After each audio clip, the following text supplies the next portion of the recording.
Pasok pa.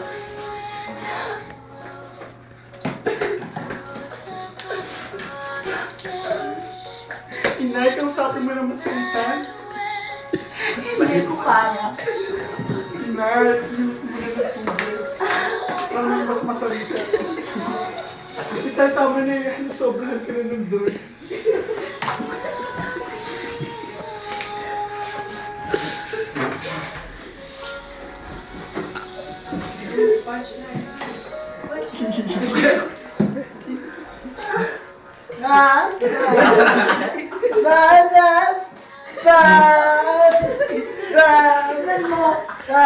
Tingnan mo ang nangyari sa ama mo. Dahil nakababayaan mo, nakababayaan ko. Hindi ko na alam ang gawin.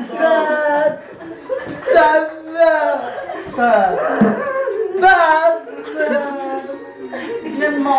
Isa kang pabayang ina.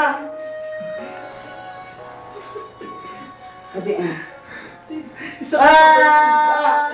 Di mo ba alam yun? Isa kang pabayang ina. Tama na! Tama na! Ano ba gusto mong mangyari? Ha? Huwag mo naman akong rapin. Last time babae dito. Mo gamit mo, eto. Ayan. Ayan! Ayan! Inay, telepon ko po yan. Lumayas ka! Lumayas ka na pababay! Cut!